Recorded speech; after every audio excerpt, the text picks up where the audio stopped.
The clock. Yeah. Okay, just give a couple of seconds to go live, and hopefully we're on. Welcome. I'm Yoni Ejo, and I'm a doctor and a adoptive person, an adult who was brought up in a transracially adoptive placement, and a social worker. And I'm really pleased to that you could join us to discuss attachment parenting. And Keeley, if you'd like to introduce yourself, just for those who don't know us. Hi, folks. I'm Keeley Crow, and for the last nearly 14 years now, I've worked as a play therapist, a child therapist, and I'm a mum of two myself. So I've tried to do attachment parenting. Whether I am successful at it every day is debatable, but it's something I've tried myself, and something I would certainly encourage other parents to try to. Yeah. Okay, brilliant. And just to give anyone who's new an idea about what we try to do in these sessions is try to give adopters and foster carers a bit more information about the role and the task of caring for somebody else's child. And it's a real sort of labour of love for us both in terms of wanting to deliver some real information that's going to be tangible and practical. So thank you for joining us. If you can, just say hi in the comments and let us know whether you're an adopter or a foster carer. That would be superb. And if you're watching on the replay, then do just put in replay and let us know as well. So Keeley, I've heard a lot about attachment parenting, and I've got a sort of sense of what the aim is, but just tell us a little bit more about how it works and how it came to be. Okay, so attachment parenting was really coined by as a parenting approach by Dr. Sears, who was a medical doctor, and his wife Martha, who was a registered nurse. Now they had 8 children between them, so they had plenty of lived experience to draw from. But their ideas really came from anthropologists' observations of indigenous child rearing practices, which just seemed more natural. And it also was inspired by ideas put forward by a lady called Jean Lidloff in her book, The Continuum Concept, which came out in the 70s. Again, she'd been observing baby rearing in other cultures and how the babies kind of stayed much closer normally to the mothers for most of the day, and it felt very different to the Western style of parenting, particularly back then. So the Sears had what they called the baby bees. So I'll run through them. Birth bonding. So that's about thinking about like the birth, like maybe minimal medical intervention, putting the baby straight on to the birthing parents when the baby was born to kind of get that connection straight away. Breastfeeding, baby wearing, having the baby or bedding close to the baby, which would be like either co-sleeping or having the baby in a cot close to the bed, the parents' bed. Belief in the baby's cry, so actually kind of thinking that when the baby cries, it's for a real, genuine reason because they're in discomfort or they're seeking comfort. They're trying to tell you something. Balance and boundaries, and beware of baby trainers. So I think that's still there's a lot of people out there who would advocate like letting a baby cry it out as a form of sleep training, or having babies in a very tight kind of routine, and they really wanted people to be more kind of responsive to the baby. So it's not always like they get fed at like 3, 5, and 7 o'clock. If the baby, when the baby's hungry, feed the baby then. Don't wait. Things like that. Nice. So obviously, a lot of those ideas are kind of really about when think about before the baby's born and when they are born, and you may have heard of things like how about the first 1,000 days of a child's life are really important. So attachment parenting is informing a lot of those ideas as well. But tonight I wanted to look at a bit of how the ideas of attachment parenting translates into the care of the children who are now part of your family, and thinking about children when they're a little bit older, because a lot of it is quite baby focused. Because attachment parenting starts there, but it actually is something to carry on as the child grows, and often now even in schools, they will use those elements of attachment parenting within school kind of responses to children as well. So it's about a more natural way of parenting to try and bring about optimal results to the development of the child and the parent-child relationship.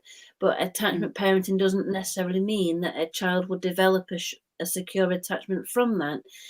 And what I mean by that is, if I give some examples, a parent may be breast or chest feeding, but they might be quite mechanical and cold about it. Whereas another parent could be bottle feeding and make the feeding time a warm and nurturing period of the day. So I'm a big fan of breastfeeding, but you could just pop the baby on, and not really look at the baby, and just when they're finished, take it off, put it back in the cot or something. So it's about the kind of warmth and connection, and that can be done with bottle feeding as well.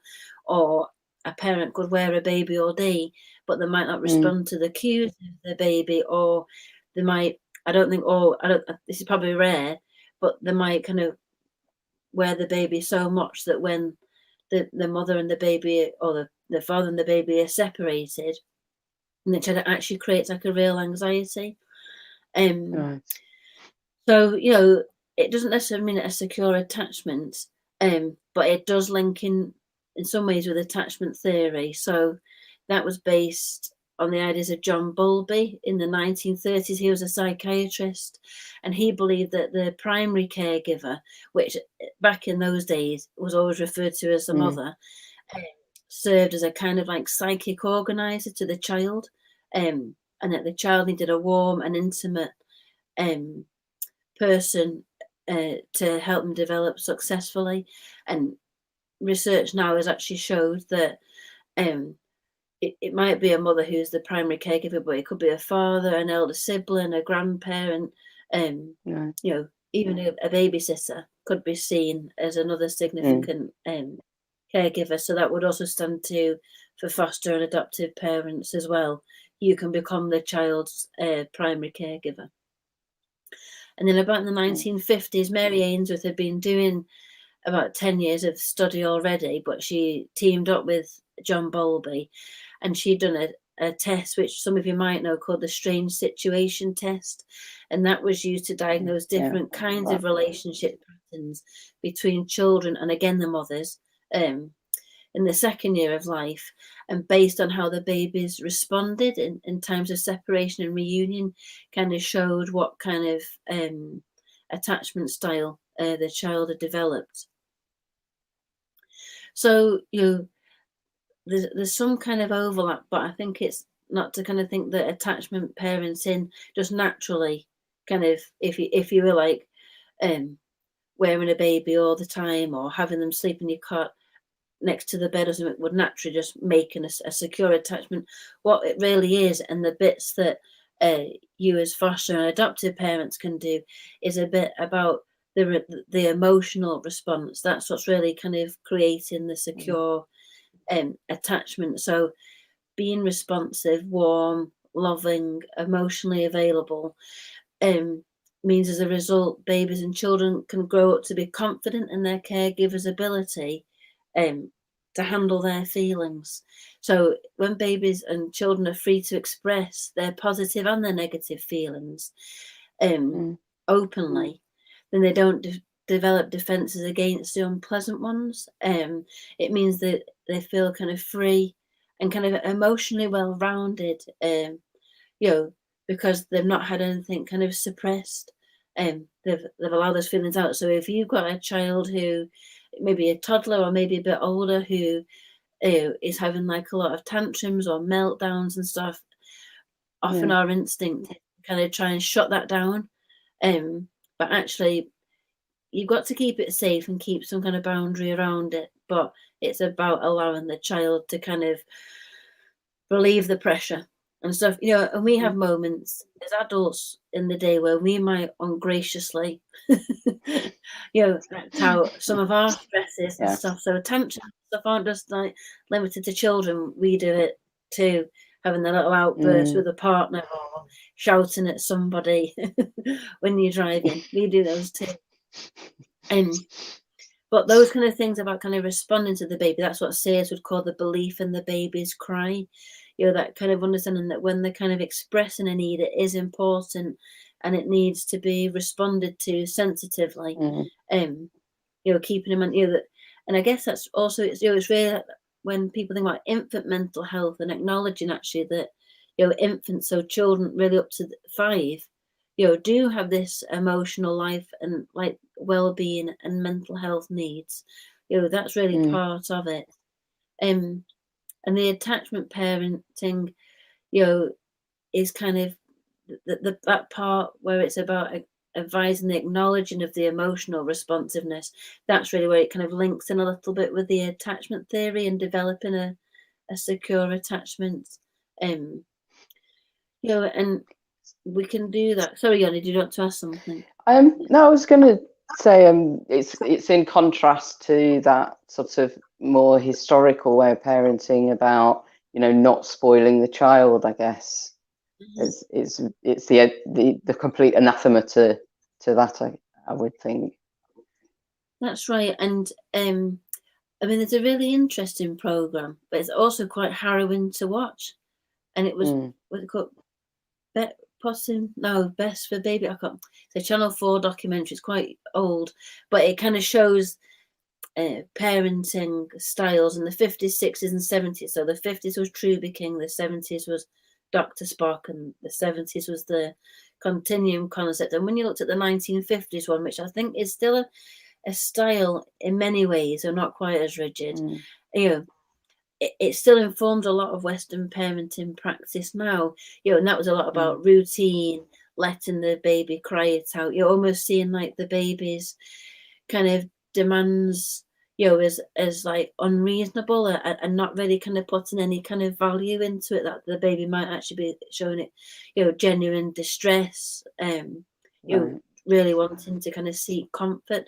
And that's really where also Lidloff kind of was like making that kind of contrast between the Western parenting, which seems so unnatural to kind of keep the baby and the parents kind of separate, and the Mm. baby had to kind of fend for itself and toughen itself up. And this was about actually, it's the paradox, isn't it, of secure attachment, is that the more that you kind of keep the children close, and acknowledge the needs and do what to Mm. like this colder Western style would have been like, it isn't actually softening the children. It's actually it does actually kind of strengthen them and actually make them Mm. more kind of successful and resilient and independent children and adults in the future.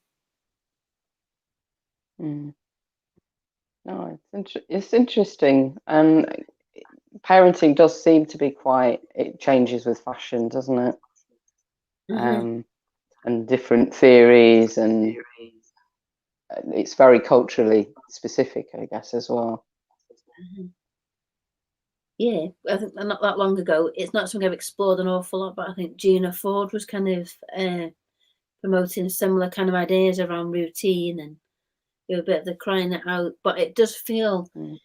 a bit more now, because I think people are starting to like not just thinking about secure attachment, but thinking about ACEs, the adverse childhood experiences, Mm. things like that. There seems to be a lot more kind of coming to the fore, and attachment parenting does seem to be having like quite a groundswell. And like I say, it is seeping into other areas, such as like how we kind of respond to children at nursery and at school as well. So to think of it Mm. not as challenging behaviour, but this children are showing distressed behaviour. Um, so it is coming through, and hopefully this is a trend that will continue.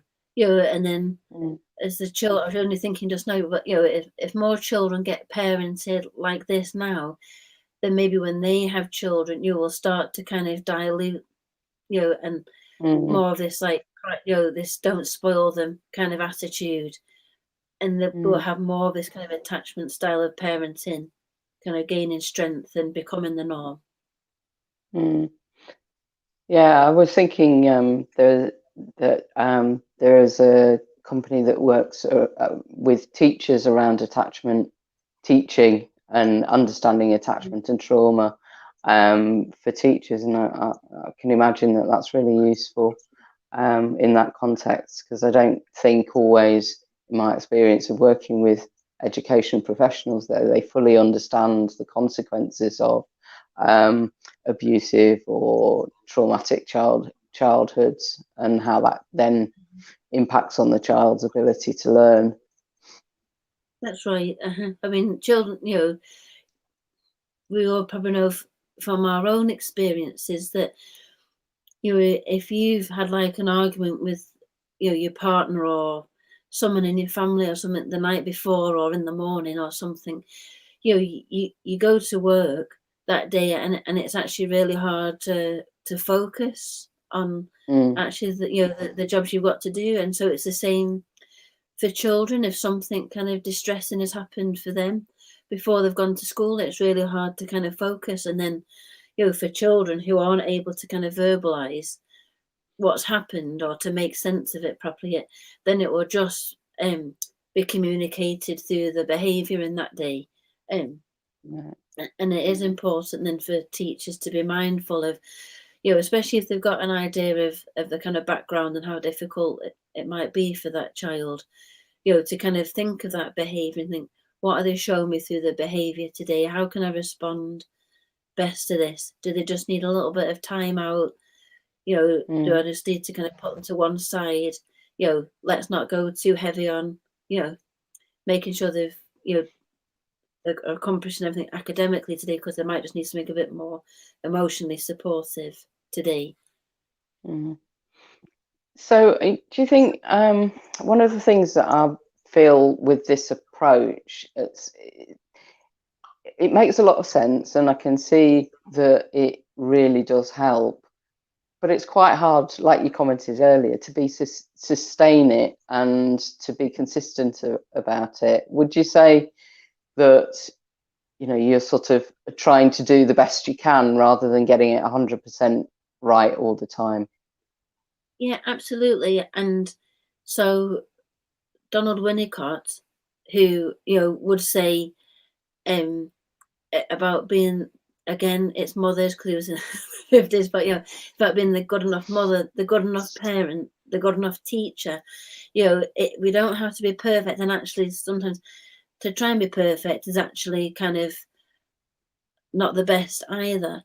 So you're trying to kind of like attune and kind of get into flow with your children and try to kind of respond to their emotions. Okay, but you will have mismatches. I think there was some research that said that parents can often mistune with their baby or child up to 70% of the time. So that's actually quite a lot of the time that parents are trying our best, but we're not getting it right. But the most important thing is that when we see we've got it wrong, that we then go back and try to correct that. And that's the most important thing. So you might have just run out of deep breaths, and just kind of lost it for a moment and shouted or something. What's important there, you're going to try better next time, but it's to go back and just say sorry. And I think, especially for children who have been fostered and adopted, who have been let down so often by adults, to actually say, I'm sorry, or I was wrong, is actually really powerful for those children. But I think, again, it comes from our culture that if we went and said, I'm sorry or I'm wrong to a child, it's like we're letting go of some of our power or authority and we're handing it over to the children.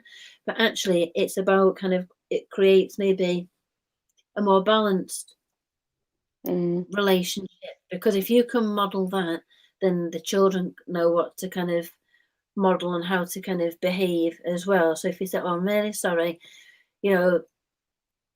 Mummy was wrong to do that just then. I'm really sorry. I'll try better next time. Actually, that's really quite a powerful message to give to a Mm, child. So we will have what they call ruptures in our relationships with our children all the time. But the most important thing is that kind of going back and repairing it. And I think when we think right. back to our chat last week, it's also about us as adults thinking, what are my hot spots and what is it that just like Mm, really gets my back up and makes me like mm, have an outburst like that. And it's just going back and reflecting without beating ourselves up and thinking, where it is.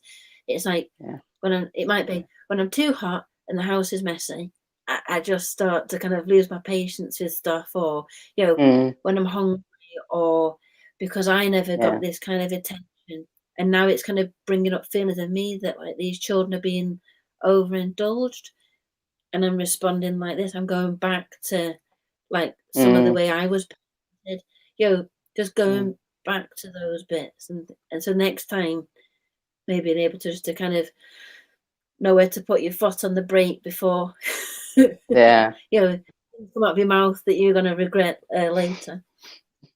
I certainly know one of my stress points was getting everyone out and into school and getting me into work at that, and inevitably you don't have quite enough time and don't sort of make that space that's a bit Mhm, calmer, and that when I did do that, that meant that I sort of lost my rag less.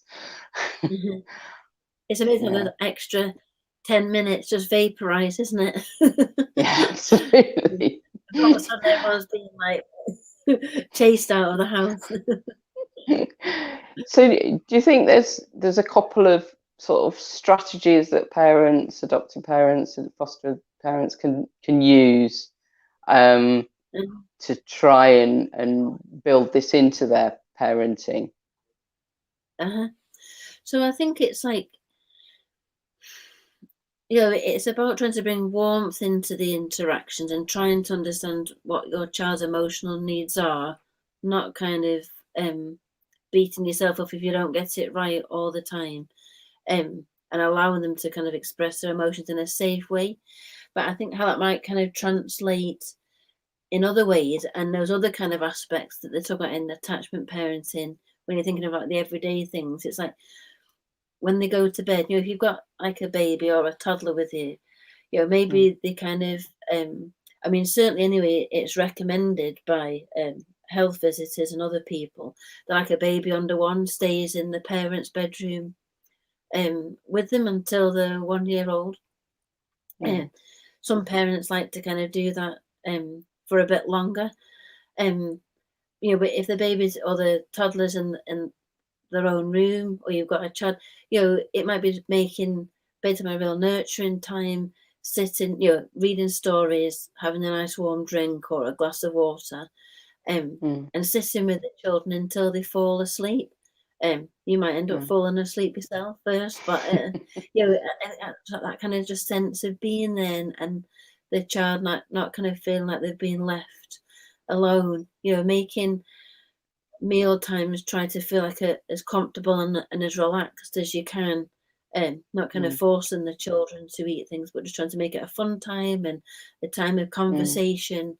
Um, just making those kind of relaxed times, just kind of trying to create times in the day where you can connect with each other. So, of course, I'm going to say here, play. So, having those times to play with each other yeah. are really important and great times to kind of make kind of connections. So, one thing that's really interesting, there's a lot of kind of stuff now around child development and neuroscience, and one man who's very prominent in that is a man called Alan Shaw, and he's saying those things that often parents do naturally with like eye contact and response, um, to like children's like emotional needs, all those kind of things Mm, are developing like what they call the neural pathways, those those kind of connections in the brain that encourage healthy emotional development, and obviously play is a great way of kind of mm, doing that, having those kind of those kind of interactions together, those playful times together, can mm. really help. Okay. Oh, that sounds like a really good segue into just reminding everyone about our live play sessions, which start on the 2nd of February. And yeah, do you want to say anything about what we're planning, Keeley? Yeah, Some of the should things, I talk activities, about yeah? the, yeah, if I talk about our kind of play challenge, Yeah, yeah. first, we'll be talking about that more next week. But the play challenge is it's a free thing to join, and it's just kind of creating sometimes within a week, just to kind of make some kind of dedicated play times with your children, and we've kind of provided resources uh, for you with that and how you can kind of do that. Thinking about different types of play that you can engage with your children, and some time later for you to kind of reflect on how well that went. Kind of thinking like where helping you to kind of think, where am I really strong in play? Where would I like to kind of strengthen up on my play skills? What works well in terms of play with my child or children, and then you can maybe use some of that information then uh, in the live sessions. So that's the teaching with Yoni and I. We'll be going into a lot more depth about play and the importance of play in the context uh, for the foster and adoptive child, and how to kind of create play sessions and keep them safe and use them to help develop your relationships and strengthen your attachments with your children. So there's a lot of good stuff there, practical stuff, case study, a smidge of theory. But it should be a lot of fun. And just to say that people who do join us live, if we're wanting people to engage, and we really like you to get involved, and so the people who are the person who's most engaged will get a copy of A to Z of Therapeutic Parenting by Sarah Naish, who is a really well-known and valued sort of contributor to adoption and fostering understanding, and is an adopter herself. So yeah, really hope that you can join us then. And before then, we'll see you next Thursday to talk in a little bit more depth about it. So thank you, Keeley. That was really interesting. I enjoyed that. And Thanks, hopefully everyone. see you soon. Thank you. Thanks. Bye bye. Bye.